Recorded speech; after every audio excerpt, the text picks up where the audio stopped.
Welcome to compile करो। आज हम राइड हेलिंग के हाई लेवल आर्किटेक्चर के बारे में जानेंगे, किस तरीके से उबर ओला टाइप के सिस्टम्स को डिजाइन किया जाता है बेसिकली, राइट। कितनी तरह की सर्विसेज होती हैं, आपस में कम्युनिकेट कैसे करती हैं, और क्लाइंट एंड सर्वर का कम्युनिकेशन किस तरीके से होता है, किस तरीके से स्केल को हैंडल किया जाता है। इन सब चीज़ों के बारे में आज हम डिटेल में जानने की कोशिश करेंगे, ठीक है। सो आप सेशन अगर एंड तक देखोगे तो आपके बहुत सारे कंसेप्ट जो है क्लियर हो जाएंगे और आपको एक बेटर अंडरस्टैंडिंग होगा कि किस तरीके से राइड हेलिंग इकोसिस्टम को डिजाइन किया जाता है, किस तरीके से रेस्पॉन्सिबिलिटी असाइन की जाती है सर्विसेज को, ठीक है। इनको अपन डिटेल में समझने की कोशिश करते हैं। सो बेसिकली यहाँ पे मैंने सबसे पहले लिखा है, मैंने यूजर वगैरह चीजों को हटा दिया है।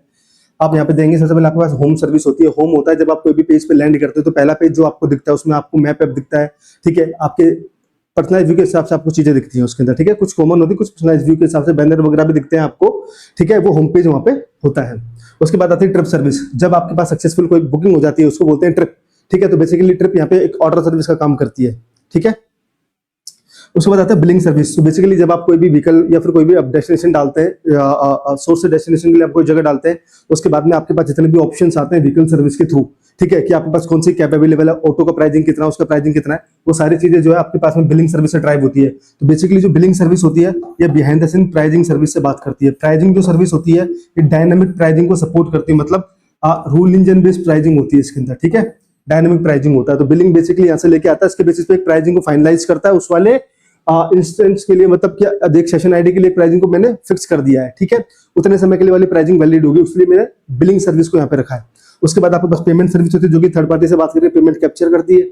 उसके बाद आपके पास वॉलेट सर्विस होती है, अगर आपको क्रेडिट्स देना है, कैशबैक देना है तो वॉलेट सर्विस होती है।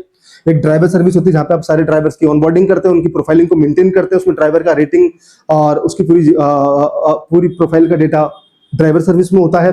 उसके बाद ड्राइवर असाइनमेंट आपके पास में एक सर्विस होती है जो कि आपके पास में अलोकेशन करती है कि ड्राइवर को कुछ किस तरीके से मुझे ड्राइवर को अलोकेट करनी है, ये वाली राइड, मेरा नियरेस्ट ड्राइवर कौन सा ड्राइवर फ्री है, कौन सा मिनिमम टाइम में आ सकता है, उसकी रेटिंग अच्छी है, ये सारी चीजें देखी जाती है ड्राइवर असाइनमेंट के अंदर। बेसिकली ये वाला जो पार्ट आता है व्हीकल ड्राइवर असाइनमेंट वाला जो पार्ट आता है ना, ये फ्लीट मैनेजमेंट में आता है। बेसिकली इसको फ्लीट मैनेजमेंट बोलते हैं और उसके काफी सारे टूल्स भी आते हैं जो काफी सारे क्लाउड प्रोवाइडर देते हैं, ठीक है। उसके बाद आता है सर्विसिबिलिटी। सबसे इंपॉर्टेंट फैक्टर होता है सर्विसिबिलिटी। जब आप मान लीजिए किस रीजन में किस पिन कोड पे आप सर्वेबल हैं, सोर्स और डेस्टिनेशन में आप दोनों चीजें चेक करते हैं, सोर्स पे क्या पिकअप कर सकते हैं और डेस्टिनेशन में क्या आप ड्रॉप कर सकते हैं कि नहीं कर सकते हैं। तो सर्विसिबिलिटी के थ्रू सब चीजों को ट्रैक किया जाता है, ठीक है। जब आप कोई भी डेस्टिनेशन डालते हो तो सर्विसिबिलिटी सबसे पहले चेक करती है ये वैलिड है या नहीं है, यहाँ पे मैं सर्विस देता हूँ या देती हूँ या नहीं देता हूँ, ठीक है। उसके बाद आता है एनालिटिक्स, जो आपको फाइनल एग्रीगेट व्यू दिखता है, यूजर ने कितनी अभी तक ट्रिप कंप्लीट करी है, एक ड्राइवर ने कितनी ट्रिप कंप्लीट करी है, वो एनालिटिक्स का एक व्यू पूरा होता है, ठीक है ना। उसका पूरा ट्रिप का हिस्ट्री जो होता है वो एनालिटिक्स सर्विस के थ्रू हम ड्राइव करते हैं। उसके बाद आपके पास प्रोमो आता है, डिस्काउंट और ऑफर के लिए प्रोमो सर्विस होती है। अगर आपको कोई भी एड चलाना, कोई बैनर चलाना है तो आप एड्स के थ्रू जा सकते हैं। सब्सक्रिप्शन सर्विस होता है, अगर आपको कोई पास खरीदना, आपने एक मंथ का पास ले रखा है, उसके बेसिस पे आपको सर्टेन डिस्काउंट मिल जाएगा, राइट। उसको बोलते हैं सब्सक्रिप्शन सर्विस, जो कि काफी सारे राइड हेलिंग इकोसिस्टम देते हैं। उसके बाद आती है व्हीकल सर्विस। तो बेसिकली सबसे कोर सर्विस होता है व्हीकल, किस रीजन में किस व्हीकल की अवेलेबिलिटी है, ठीक है, और उसकी क्या कॉन्फ़िगरेशंस हैं, ठीक है। और ये वाला व्हीकल का मैपिंग ड्राइवर के साथ में होता है। बेसिकली ड्राइवर किस व्हीकल से मैप है, ठीक है, कौन कौन सा व्हीकल है उस वाले ड्राइवर के पास में। तो अगर एक ड्राइवर के पास मल्टीपल व्हीकल होगा तो अपने ऑन ड्यूटी के समय चीजों को चेंज कर सकता है, अपने शिफ्ट टाइमिंग के समय चीजों को चेंज कर सकता है, ठीक है। तो बेसिकली ड्राइवर के शिफ्ट टाइमिंग भी इसके ड्राइवर सर्विस में होता है, उसके बेसिस पे फिर चीजों को ट्रैक किया जाता है। उसके बाद में सर्च सर्विस, अगर आपको किसी चीज को सर्च करना है, आपकी किसी प्रोफाइलिंग पेज पे जाके कहीं पे भी जाके, तो आपके लिए सर्च सर्विस होती है। तो इस तरीके से पूरा ओवरव्यू आपको एक राइड हेलिंग इकोसिस्टम का दिखता है। इसके अंदर हमने मैक्सिमम सारी चीजें कवर कर दी हैं इतनी सर्विसेज के अंदर। अब हम ये समझने की कोशिश करते हैं कि बेसिकली कम्युनिकेशन जब होता है तो कैसे होता है। तो सबसे पहले जब आप किसी भी राइड हेलिंग इकोसिस्टम पे जब आप जाते हो, ठीक है, तो आपके पास मान लीजिए ये आपके पास में रिक्वेस्ट आई है यहाँ पे, तो सबसे पहले ऐप के पास जो रिक्वेस्ट आती है उसमें आपको कुछ पेज दिखता है, ठीक है। यहाँ पे आपको 2 बार दिखती है। उसके बाद में आपके पास में यहाँ पे मैप होता है, ठीक है। जैसे आपने सर्च सोर्स और डेस्टिनेशन डाला, तो बेसिकली जैसे आपने सोर्स डाला तो सबसे पहले सर्विसिबिलिटी, जो पेज लोड होता है ना, तो जैसे पेज लोड होता है तो पहले यूजर के करंट पिन कोड की सर्विसिबिलिटी चेक करी जाती है कि आप यहाँ पे सर्विसेबल हो या नहीं हो। अगर आप नहीं होता, वो आप यहाँ पे पॉपअप दिखा दो कि हम यहाँ पे सर्विसेबल नहीं है, you need to change your source location, ठीक है। और जैसे अगर आप वहां पे हम सर्विस अलाउ करते हैं, उसके बाद में बंदा जैसे डेस्टिनेशन डालता है, तो डेस्टिनेशन डालता है तो अगेन सर्विसिबिलिटी पे कॉल जाती है चेक करने के लिए, ठीक है। उसके बाद में अगर ये सर्विसेबल एरिया है, उसके बाद में व्हीकल की लिस्टिंग दिखाऊंगा। कैसे दिखाऊंगा कि मेरे पास में जो बंदे ने ये सोर्स से डेस्टिनेशन डाला है, इसके पास, ठीक है, यहाँ पे पहली बात तो अगर ड्राइवर कोई अवेलेबल ही नहीं है मेरे पास में, तो मैं लिस्टिंग दिखाऊंगा कैसे व्हीकल की, क्यों, किसके बेसिस पे मैं लिस्टिंग दिखाऊंगा बेसिकली, राइट। तो इस वाले एरिया के अंदर मेरे पास में नियरेस्ट में ड्राइवर पहले कितने पे पहले मुझे वो देखना होता है, ठीक है। तो ड्राइवर अवेलेबिलिटी पे पहले मैं चेक करता हूँ कि कितने ड्राइवर मेरे पास अवेलेबल है। तो बेसिकली जब आपने यहाँ पे डेस्टिनेशन डाला, ठीक है, तो उसको आपको एक रेस्पॉन्स में एक इनपुट मिला होगा। जैसे आपने डेस्टिनेशन वाला डाला तो डेस्टिनेशन पास होने के बाद में आपने अवेलेबिलिटी वाली एक कॉल करी, अवेलेबिलिटी वाली कॉल में आपको डेटा मिला कि यहाँ पे इतने व्हीकल्स है। बेसिकली ऑटो यहाँ पे एप्लीकेबल नहीं है, अभी मान के चलते हैं ऑटो यहाँ पे अभी अवेलेबल नहीं, क्योंकि सारे जो ऑटो वाले स्ट्राइक पे गए हुए हैं आज, तो आपके पास में सिर्फ जो सडान और मिनी है, ठीक है। तो वही आपको यहाँ पे दिखाई देगा, और जब आपको यहाँ पे दिखेगा तो उसके बाद में होता क्या है कि जैसे आपको यहाँ पे जो लिस्टिंग दिख जाएगी, एक बार लिस्टिंग दिखेगी आपको, तो उस लिस्टिंग के अंदर आपको प्राइसिंग भी दिखेगी, है ना, प्राइसिंग भी दिखेगी, उसके रेस्पेक्टिव प्रोमो भी दिखेंगे। तो यहाँ पे मल्टीपल चीजें आपको दिख रही हैं। तो अब ये चीजें कैसे कॉन्कैट करते हैं बेसिकली, राइट, इसको समझने की पहले कोशिश करते हैं। तो जैसे आपने यहाँ पे डेस्टिनेशन डाला ना, ठीक है, डेस्टिनेशन डालने के बाद में अगर आप सर्विसेबल हो, तो जैसे आपने डेस्टिनेशन डाला, अगर आपकी सर्विसिबिलिटी की कॉल अगर पास हो गई, तो एक इवेंट फायर होता है बैकएंड के ऊपर। तो बेसिकली ये जो कम्युनिकेशन होता है ना, इसको आप दो तरीके से कर सकते हो, या तो आप एपीआई बेस्ड कम्युनिकेशन करोगे, या फिर आप वेब सॉकेट बेस्ड कम्युनिकेशन करोगे, ठीक है। जनरली अगर आप देखेंगे तो राइड हेलिंग इकोसिस्टम में वेब सॉकेट काफी एफिशिएंटली यूज किया जाता है, क्योंकि काफी हैवी स्केल होता है, इस वजह से हम वेब सॉकेट के थ्रू कम्युनिकेशन करते हैं, ठीक है। तो आपके पास सोर्स एंड डेस्टिनेशन आ गया। उसके बाद में सोर्स एंड डेस्टिनेशन सबसे पहले कहां पे आएंगे आपके पास में, ट्रिप सर्विस के पास में आएंगे, ठीक है। ट्रिप सर्विस के पास में आपके पास में सोर्स एंड डेस्टिनेशन आएंगे।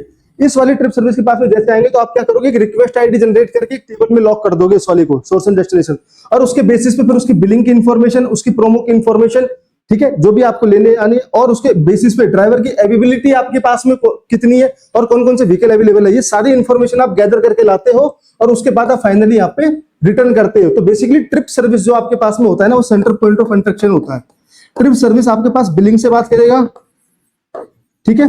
बिलिंग के पास जाओगे कैसे, तो पहले आपको पता होनी चाहिए किस कैटेगरी के कार अवेलेबल है। सबसे पहले आप क्या करोगे, सबसे पहले आप अवेलेबिलिटी चेक करोगे ड्राइवर की, ठीक है। अवेलेबिलिटी चेक करने के बाद में जो लिस्ट आपके पास में आई है, उसके बेसिस पे आप बिलिंग को भेजोगे, और फिर एक प्रोमो सर्विस को पैरेलल कॉल मारोगे। तो इससे आपका सारा डेटा फाइनली बनेगा, और फिर आप उसको यहाँ पे रिटर्न करोगे, ठीक है।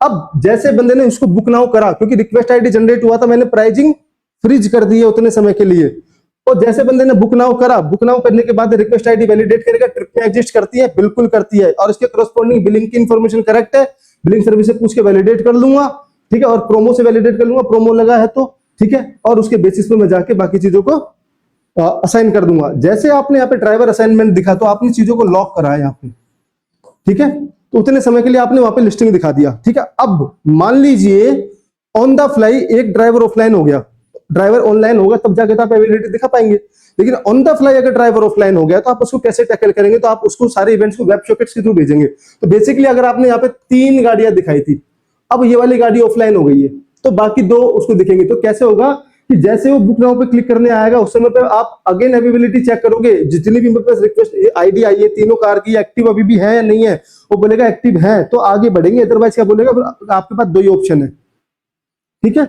तो बेसिकली होता क्या है, काफी सारे चेक एंड बैलेंसेस होते हैं, इसलिए आपको मैं सिंपल वे में समझा रहा हूं, और भी सारी चीजें होती है जो चेक करनी होती है।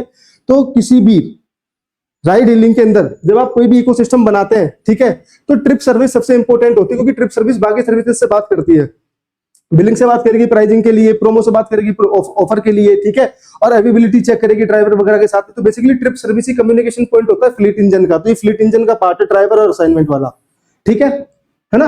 अब होता क्या है कि आपने जब लिस्टिंग दी थी, बंदे ने जब उसमें से कोई चीज को सिलेक्ट करा, जैसे ऑटो को उसने सिलेक्ट करने के बाद अब उसने बुक माई राइड पे जब क्लिक करा, तो आपके पास वो इन्फॉर्मेशन आएगी, और उस वाले व्हीकल टाइप के बेसिस पे जो नियरेस्ट ड्राइवर आपके पास अवेलेबल होंगे, फिर आप उसको फाइंड आउट करने की कोशिश करोगे, ठीक है। उसके लिए मल्टीपल एल्गोरिथम्स होती है, उनके बेसिस पे अपन फिगर आउट करते हैं कि कौन सा ड्राइवर इस वाली रिक्वेस्ट आईडी के लिए सुटेबल है, ठीक है।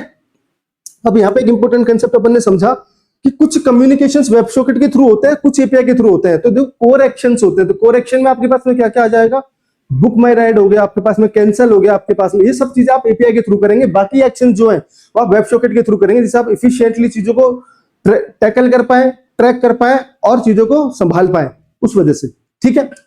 हमने एक बेसिक ओवरव्यू समझा, बेसिक कम्युनिकेशन समझा, ठीक है।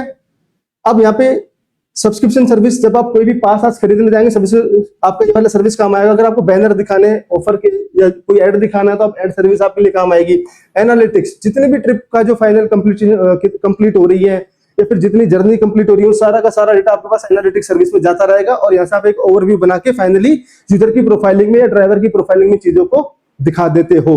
ठीक है, अब मैं यहाँ पे बात करता हूं कि यहाँ पे जो सबसे बड़ा पेन पॉइंट आता है ना, देखो ट्रिप का डेटा आप कोई SQL डेटाबेस यूज कर सकते हैं, आप उसमें स्टोर कर लेंगे। ठीक है, और आप बिलिंग की इंफॉर्मेशन भी SQL में स्टोर कर लेंगे, पेमेंट की वॉलेट की भी हो जाएगी, ड्राइवर भी हो जाएगा, व्हीकल भी हो जाएगा। सबसे इंपॉर्टेंट बात आता है कि आपके पास सर्विसिबिलिटी आप कैसे स्टोर करते हैं। तो बेसिकली सर्विसिबिलिटी स्टोर करने के लिए आपको कुछ क्या बोलते हैं जो कि ज्योग्राफी को सपोर्ट करते होंगे, उस तरह के आपके पास में कुछ डेटाबेसेस होने चाहिए। ठीक है, तो काफी सारे डेटाबेसेस होते हैं आपके पास में। टाइल 38 होता है, टाइल 38, इसके बारे में अपन बाद में डिटेल में कभी समझेंगे। ठीक है, तो बेसिकली अगर आपको क्या होता है कि आपको पॉलीगॉन बनाना होता है, पॉलीगॉन का अंदर आपको छोटे छोटे चंक्स बनाने होते हैं, वहां पे सर्विसिबिलिटी डिफाइन करनी होती है। ठीक है, तो बेसिकली क्या करते हो आप एक डॉट कनेक्ट कर देते हो ऐसे, और इनके थ्रू आप सर्विसिबिलिटी डिफाइन करते हो कि यहाँ पे मैं सर्विसेबल हूँ।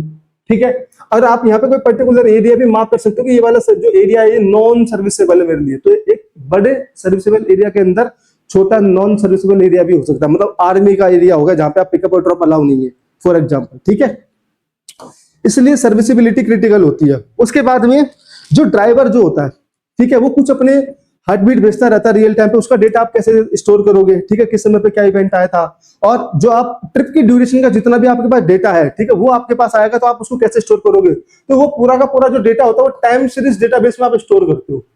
ठीक है, अब टाइम सीरीज डेटाबेस कौन सा होता है, एक होता है time scale, time scale database होता है आपके पास में, टाइम स्केल डेटाबेस। ठीक है, ये बेसिकली इसके बेस पे अगर आप देखोगे तो पोस्टग्रेस का इंजन लगा हुआ है, पोस्टग्रेस के ऊपर इसको बनाया गया है एफिशिएंटली, जो कि टाइम सीरीज के डेटा को हैंडल कर सके। ठीक है, और जो राइट हैवी डेटा जो है, बाकी डेटा को आप कैसेंड्रा और डायनामो डीबी के अंदर भी आप स्टोर कर सकते हो। और एनालिटिक्स के लिए आपके पास जो डेटा जा रहा है आप उसको क्लिक हाउस में स्टोर करके उससे एक जर्नी बना सकते हो, क्योंकि आपको मेटेरियलाइज व्यू का अच्छा ऑप्शन मिलता है क्लिक हाउस में। ठीक है, तो बेसिकली यहाँ पे आइडल डेटा बेसिस की मैं अगर बात करूं तो माइस्क्यूएल के अंदर तो आपकी कोर इन्फॉर्मेशन आ जाएगी। टाइम स्केल के अंदर अगर मैं आपसे बात करूं तो आपका क्या बोलते हैं टाइम स्टैम्प से रिलेटेड, मतलब जो भी इंफॉर्मेशन आपकी आएगी इस समय पे ट्रिप कहां पे, बंदा कहां पे था, क्या लोकेशन थी, वो टाइम स्केल में आपके पास आ जाएगा। या फिर आप इनफ्लक्स डीबी का भी यूज कर सकते हो। तो इनफ्लक्स डीबी आपके पास में टाइम सीरीज डेटाबेस होता है, तो आप इनफ्लक्स डीबी का भी यहाँ पे यूज कर सकते हैं। ठीक है, इनफ्लक्स INFLUX, इनफ्लक्स डीबी का भी आप यहाँ पे यूज कर सकते हैं। ठीक है, इसके बाद में आपके पास में आता है कि अगर आपको राइट हैवी इकोसिस्टम में बहुत सारी चीजें आपके पास ट्रिप आएगी, तो ट्रिप को आप कैसेंड्रा में भी राइट कर सकते हैं, डायनामो डीबी के अंदर भी राइट कर सकते हैं। ठीक है, और उसके बाद में सर्विसिबिलिटी के लिए अगर मैं बात करूं तो आपने टाइल 38 के बारे में बात करी, एक डेटाबेस होता है जहां पे आप सारा अपना ज्योमेट्री वाला डेटा रख देते हैं।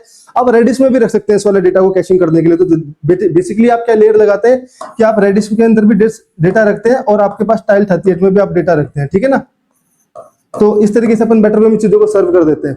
ठीक है, और इलास्टिक सर्च भी इसका सपोर्ट देता है, आप इलास्टिक सर्च के अंदर भी सर्विसिबिलिटी डिफाइन कर सकते हैं। ठीक है, इस तरीके से अगर आप देखेंगे तो आपका ओवरऑल एक राइड हेलिंग का इकोसिस्टम दिखाई देता है।